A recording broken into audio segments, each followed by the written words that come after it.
نحمدہ ونصلی علی رسولہ الکریم اما بعد فاعوذ باللہ من الشیطان الرجیم بسم اللہ الرحمن الرحیم رب اشرح لی صدری ویسر لی امری واحلل عقدۃ من لسانی یفقہوا قولی ربی یسر ولا تعسر وتمم بالخیر اللہم فقہنا فی الدین۔ سورۃ آل عمران آیت نمبر 46، لفظی ترجمہ، روٹ ورڈ اور تفسیر۔ وَيُكَلِّمُ النَّاسَ، اور وہ کلام کرے گا لوگوں سے، کاف لام میم، فی المہدی پنگوڑے میں، ماں کی گود کے لیے بھی آتا ہے، وَقَہْلًا اور پختہ عمر میں، کاف ہا لام اس کا روٹ ہے، یعنی آدھی عمر، جس کے کچھ بال سفید ہوں اور کچھ سیاہ ہوں۔ 31 سے 40 سال کی عمر کے لیے آتا ہے، بعض کہتے ہیں 40 سے 50 سال کی عمر کے لیے آتا ہے۔ بہرحال یہ درمیانی عمر ہے انسان کی۔ عربوں میں اس عمر کی بہت تعریف کی جاتی ہے۔ اس میں انسان کی عقل پختہ ہو جاتی ہے، میچور ہو جاتا ہے انسان، کیونکہ انسان کو زندگی کے کچھ تجربات بھی حاصل ہو جاتے ہیں۔ وَمِنَ الصَّالِحِينَ، اور صالحہ لوگوں میں سے ہوگا۔ صاد لام ہا اس کا روٹ ہے۔ تفسیر، بسم اللہ الرحمن الرحیم۔ وَيُكَلِّمُ النَّاسَ فِي الْمَهْدِ وَكَهْلًا، اور وہ کلام کرے گا لوگوں سے پنگوڑے میں، گود میں، وَكَهْلًا اور بڑی عمر میں۔ مہد کی بات تو سمجھ میں آتی ہے نا، کہ وہ بچپن میں بات کرے گا، اور آپ سوچ رہے ہوں گے کہ وہ بڑے لکی تھے، اللہ نے پیدا ہی ان کو مقرب کیا، ہم تو بیچارے گناہ گار لوگ ہیں، کیا کر سکتے ہیں؟ اور معلوم نہیں کیا کچھ، کوئی ایک عمل بتائیں جس سے اللہ کے مقرب بن سکے۔ تو سب سے قریب انسان کب ہوتا ہے؟ سجدے کی حالت میں، اللہ کی خاطر قربانی کرنے سے، اللہ سے اخلاص اختیار کرنے سے، ان کاموں کے کرنے سے جو اللہ کو بہت پسند ہے، اور نیکی میں جلدی کرنے میں، نیکی میں سستی نہیں کرنی چاہیے۔ جو اچھا کام ہے وہ کر لینا چاہیے، کیونکہ سورۃ واقعہ آپ پڑھیں گے، اس میں مقربین کی صفت بتائی گئی ہے، بیان کی گئی ہے صفت۔ والسابقون السابقون اولئک المقربون فی جنات النعیم۔ تو لیکن ہماری عادت کیا ہے؟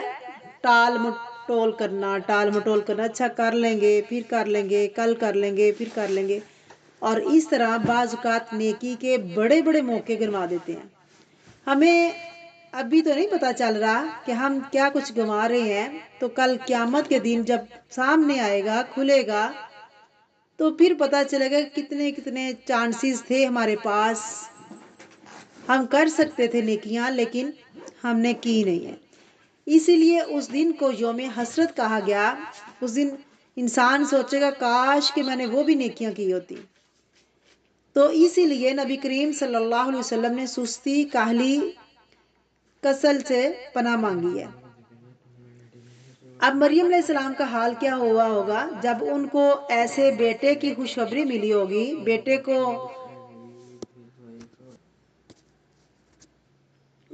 کی خبر تو ہر ایک کو اچھی لگتی ہے، لیکن ساتھ اتنی زیادہ صفات، پھر مزید صفات۔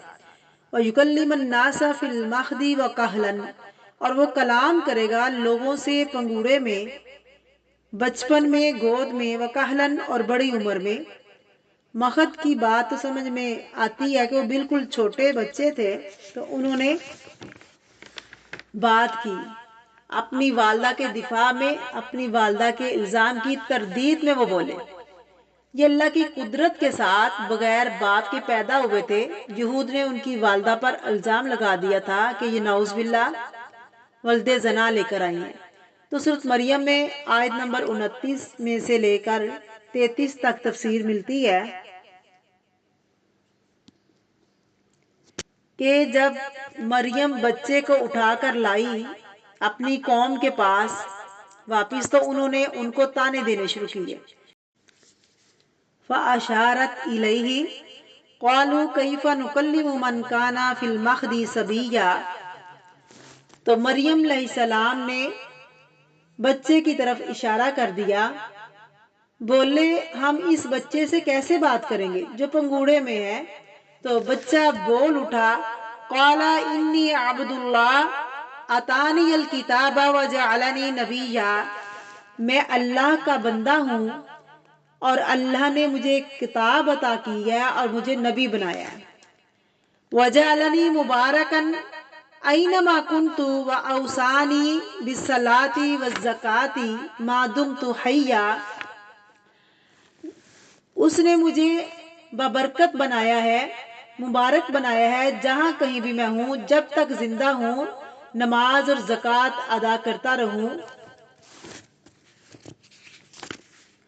وبرم بوالدتی ولم یجعلنی جبارا شقیا، اور اپنی والدہ کے ساتھ اچھا سلوک کروں اور اس نے مجھے بدبخت نہیں بنایا۔ والسلام علی یوم ولدت و یوم اموت و یوم ابعث حیا، سلام مجھ پر جس دن میں پیدا ہوا اور جس دن میں مروں گا اور جس دن میں دوبارہ زندہ کر کے اٹھایا جاؤں گا۔ یہ ساری باتیں انہوں نے کس وقت کی؟ جب کہ وہ پنگوڑے میں تھے، مہد میں تھے۔ روایت میں آتا ہے کہ انہوں نے ایسی باتیں کی جیسے کوئی بچہ چوں چوں کر کے بولتا ہے۔ انہوں نے بہت اچھے انداز میں یہ بات کی، بھرپور انداز میں یہ بات کی، اور یہ ساری باتیں یہ لوگ سن رہے تھے لیکن اس کے باوجود نہیں مانے۔ جب دل پہ پردہ آ جائے تو پھر کچھ سمجھ نہیں آتی انسان کو۔ بچپن میں بولنا تو ایک بہت بڑا معجزہ تھا، کاہلن بڑے ہو کر سبھی بولتے ہیں۔ بات یہ کہ بڑے ہو کر جو ان کے بولنے کا انداز تھا وہ عام لوگوں سے مختلف تھے، کیونکہ بولتے تو سبھی ہے نا، لیکن زبان اللہ نے سب کو دی ہے۔ ضرورت ہو تب بھی لوگ بولتے ہیں، نہ ضرورت ہو تب بھی بولتے ہیں۔ سب سے زیادہ آسان چیز ہے زبان ہلانا، کچھ تکلیف نہیں ہوتی، لیکن کچھ لوگ دوسروں سے مختلف بولتے ہیں، کام کی بات بولتے ہیں، جو بولتے ہیں تو وہ دوسروں کے دل ہلا کے بولتے ہیں۔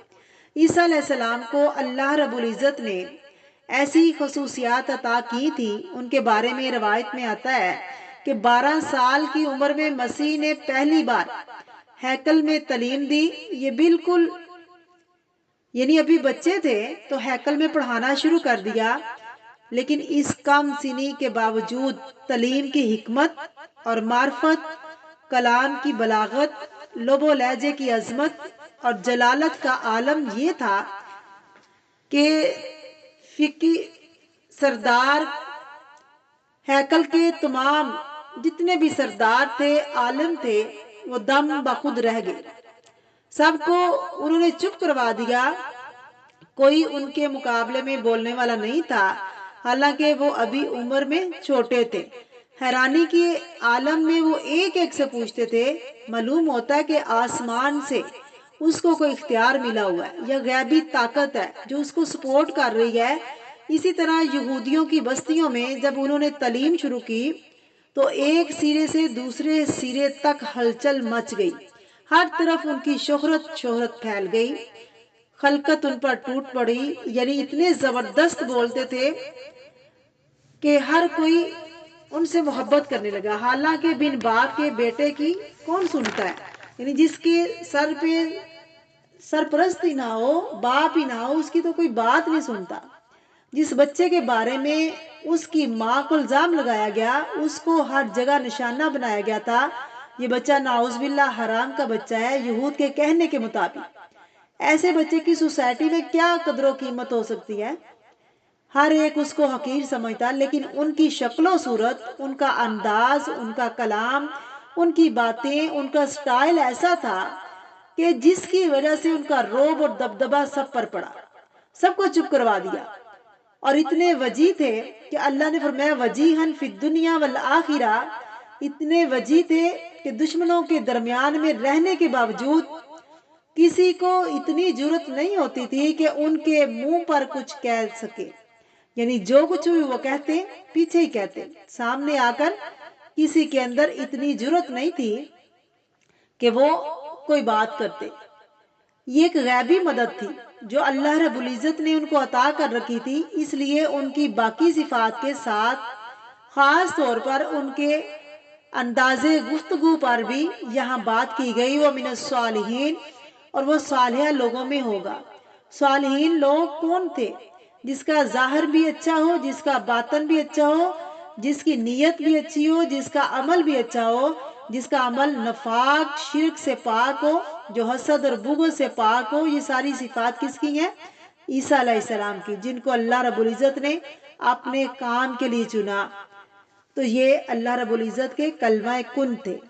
سبحانک اللہم و بحمدک، اشہد ان لا الہ الا انت، استغفرک و اتوب الیک۔ السلام علیکم ورحمۃ اللہ وبرکاتہ۔